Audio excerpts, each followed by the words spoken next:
Fala pessoal, e nessa aula a gente vai estudar sobre o sensor. O sensor ele é super importante, né, na nossa foto, ele está relacionado à qualidade e resolução da nossa foto, né, e assim, ele é muito importante porque o sensor ele vai transformar a luz que chega pela nossa lente, né, ele vai transformar essa luz em dados digitais.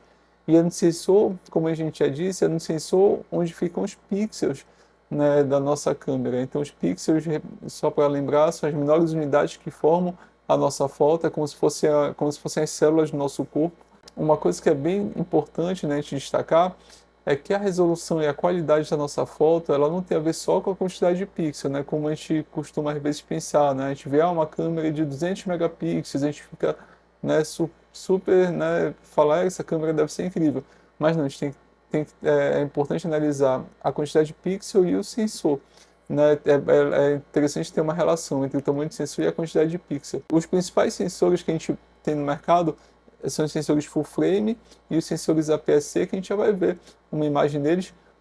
O full frame ele é maior e o cropado é menor. O full frame tem aproximadamente 36 por 24 milímetros e o cropado tem 24 por 16. O cropado é um estrangeirismo porque é um sensor que é menor do que o full frame, mas o nome certo é APS-C. E a gente vê que um sensor grande com um sensor pequeno, né, um sensor full frame, um sensor APS-C, tendo a mesma quantidade de pixel, né, qual que vai ter a melhor qualidade? O que acontece?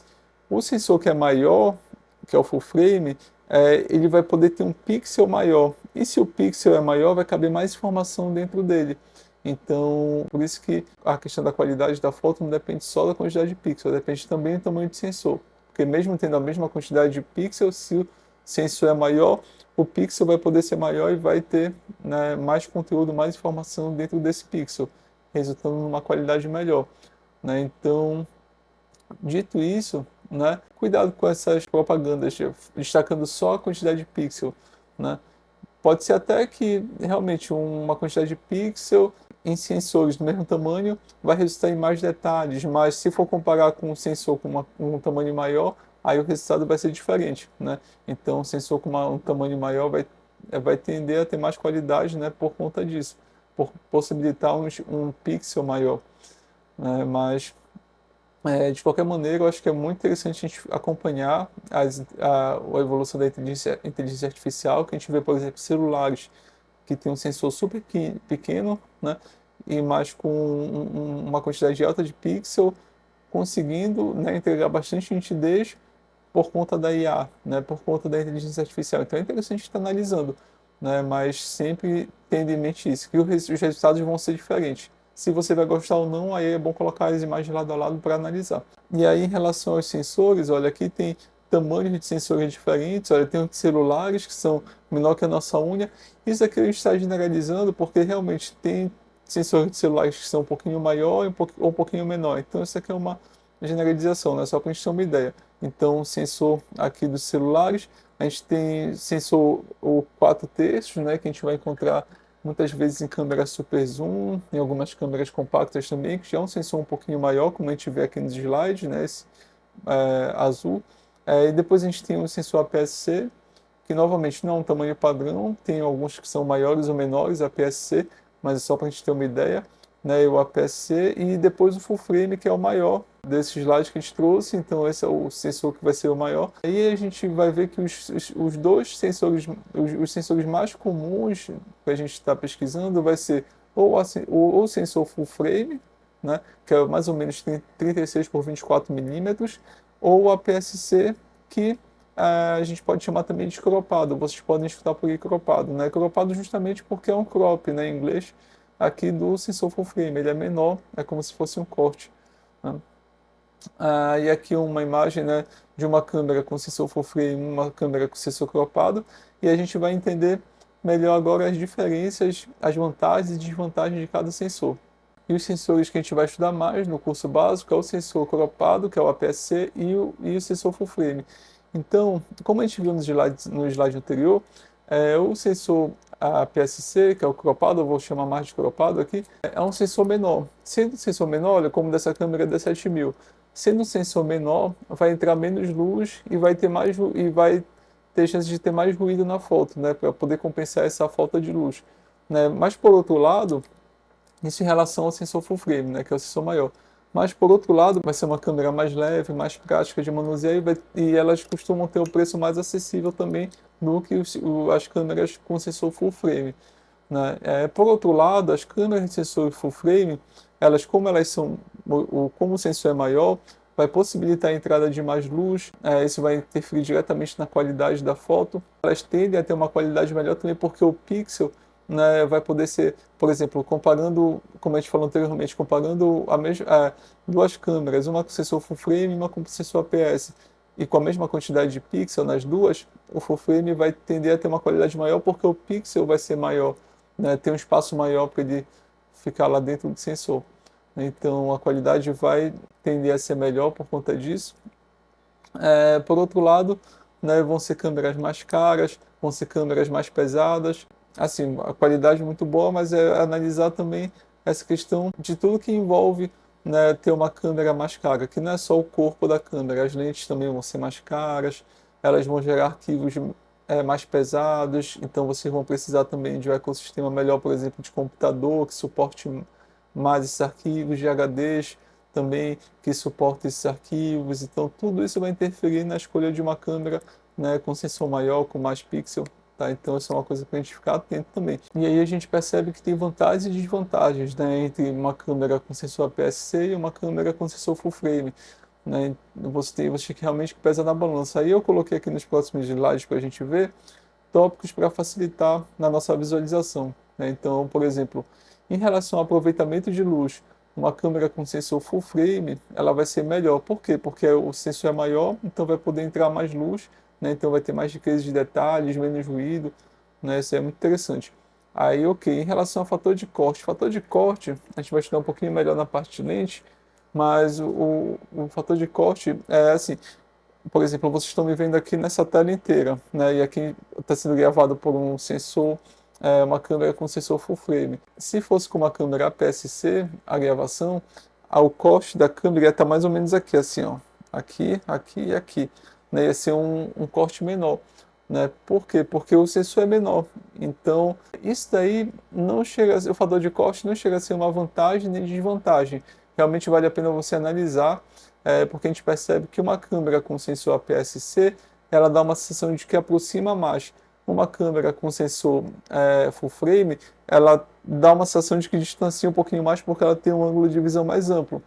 Né? E aí, dependendo do seu objetivo, por exemplo, se você gosta de fotografar arquitetura em espaços pequenos, então uma câmera full frame vai ser melhor, né? Porque vai te possibilitar, né, um ângulo maior. Agora, se você estiver fotografando a Lua, por exemplo, aí o sensor APS-C vai te dar a sensação de que está mais perto da Lua do que uma câmera full frame, né? Então, assim, o fator de corte é algo para a gente analisar que é, se é bom ou se é ruim. Aí, em relação à resolução da câmera, se a câmera tiver uma quantidade de até 24, 26, até 30 megapixels, para mim o sensor APS-C está excelente, né? Muito bom. Agora, se for acima disso, se for uma câmera de 36 megapixels, 40 megapixels, 45, 50, aí o sensor full frame, na minha opinião, já vai ser melhor por conta daquilo que a gente já estudou, né? Sobre o tamanho do pixel e tamanho do sensor. Tá? Então isso é uma média para vocês terem em mente. Mas tem câmeras também, por exemplo, uma câmera, isso não é uma regra, é só para ter uma noção. Né? Por exemplo, tem uma câmera R7, que é uma câmera APS-C da Canon, que eu sou doido para comprar, e ela tem 36 megapixels. Então ela passa um pouquinho dos 30, mas passa só um pouco, né? Então para mim ainda está ok. Beleza? Impressão. Se vocês têm interesse em fazer aqueles quadros gigantes para decoração, né, para o pessoal que trabalha com fine art, o pessoal que trabalha com quadros para vender para arquitetos, para decoração. Então, se você tem interesse em entrar nesse nicho, nesse mercado, é interessante você ter uma câmera, né, com muitos megapixels. Então, é interessante ter um sensor full frame com 36 megapixels, com 40 megapixels, porque você vai conseguir fazer impressões gigantes. Né? Se você não tem esse interesse, então se o seu interesse é mais fotos para redes sociais, ou de repente até fazer uma impressão, mas não tão grande, uma 40 por 60, né? Então uma câmera até 24 megapixels com sensor APS-C está excelente, está muito bom. Então você não precisa ter essa quantidade alta de pixels se o seu objetivo não for, né, fazer impressões gigantes, ou então, de repente, se você quiser trabalhar com fotografia publicitária, que é aquela foto que mostra todos os detalhes, para a foto ir para uma revista, com uma qualidade de impressão muito boa, então vale a pena ter uma câmera full frame com uma quantidade alta de megapixels, né? Mas se não for esse seu caso, se o seu caso for só rede social, né, impressões pequenas, até 24 megapixels, e o sensor APS-C está mais do que excelente, está muito bom mesmo. Aí, pessoal, em relação ao preço, as câmeras APS-C elas tendem a ser mais em conta do que as câmeras full frame, né, mas isso não é uma regra. Geralmente, né, a gente encontra câmeras APS-C cropadas mais em conta, mas assim, se de repente vocês podem encontrar também uma R7, né, que é uma câmera top intermediária da Canon, APS-C, a gente encontra, né, por um preço de repente de 9, 8, 9 mil, né, e a gente vê uma full frame da Nikon, tipo uma D610, uma DSLR, a gente encontra uma, sei lá, por 5 mil, 6 mil, estou chutando aqui um valor, mas só para dizer que pode ser que a gente encontre full frames mais em conta do que a APS-C, mas quando a gente coloca câmeras fabricadas no mesmo ano, né, da mesma marca, enfim, geralmente tem uma tendência, né, a ter um valor maior. Por exemplo, a R7 ser mais em conta do que uma R6 Mark II, né, a gente percebe isso, a gente percebe que tem essa relação. Mas é possível vocês encontrarem câmeras full frame mais em conta do que a APS-C, sim. Em relação ao peso, as câmeras APS-C vão ser mais leves, por quê? Por conta do tamanho do sensor, né, o tamanho do sensor menor. É interessante só vocês compararem, né, com tipos de câmeras semelhantes para que realmente esse peso seja realmente uma diferença. Né? Por exemplo, porque se vocês compararem uma DSLR APS-C com uma mirrorless full frame, né, pode ser que fique parecido o peso. Né? Então, mas quando a gente compara com os mesmos tipos de câmeras, né, a gente percebe que as APS-C elas tendem a ser mais leves. Esse slide que vocês estão vendo é realmente para ajudar vocês a decidir, não necessariamente o full frame vai ser melhor, pode ser que o APS-C seja melhor para vocês. Novamente, a minha próxima câmera eu quero muito que seja uma R7 da Canon, né, que para mim tem tudo que eu preciso assim numa câmera, né? Aí, por exemplo, aqui está escrito aproveitamento de luz, né, que o full frame é melhor, mas não quer dizer que o sensor APS-C seja ruim, em hipótese alguma.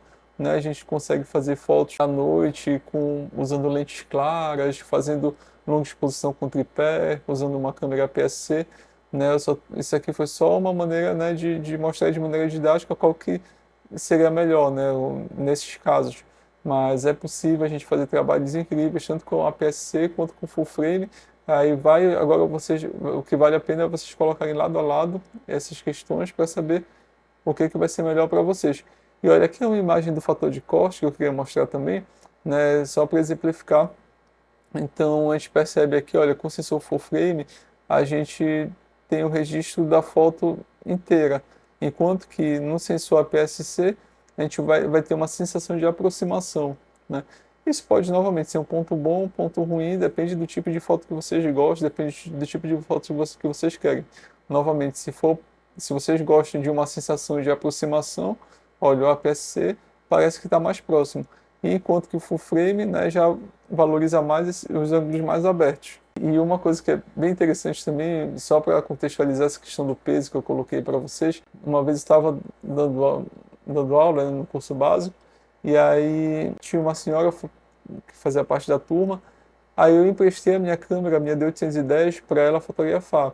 E assim, eu pensei que ela fosse, né, ficar encantada com a câmera, porque a D810 é uma câmera full frame, é uma câmera, né, incrível, o sensor dela é sensacional, a qualidade, né, tem 36 megapixels, eu emprestei também a câmera D810 com uma lente clara, então uma lente super refinada, era uma 2470, e aí eu emprestei a minha câmera, né, para ela fotografar, para ela testar. E aí, depois de um tempo, né, uns 5, 10 minutos, eu fui lá com ela e perguntei o que ela estava achando, jurando que ela fosse, né, elogiar bastante. Ela, Lucas, é muito pesada, não dá para mim. Ou seja, né, para vocês verem como o peso é importante. né? Então, é uma câmera incrível, mas a aluna ela achou muito pesada e realmente não faz sentido, né? Se a gente tem uma câmera super refinada, mas que a gente não consegue nem carregar, como é que a gente vai fotografar, né? Então o peso ele é super importante. Na próxima, por conta do peso, eu quero ir para uma, para uma mirrorless e de preferência, né, a PSC para ser um pouquinho mais leve, porque realmente o peso, né, até hoje eu carreguei sem reclamar, mas a partir da próxima câmera eu quero fotografar com mais conforto, com equipamentos mais leves. Quando eu vou fotografar alguma coisa tipo assim, um círio, ou alguma posição, algum evento mais que é mais longo, aí eu fico com o trapézio dolorido, eu fico com a mão dolorida de tanto peso que eu carrego. Então, assim, realmente já fui muito feliz até agora com a D810, mas a próxima, o peso vai ser um fator importante para mim. E aí é uma coisa para vocês pensarem também nas câmeras de vocês. E nessa aula vocês viram a importância do sensor, né? E até a próxima aula.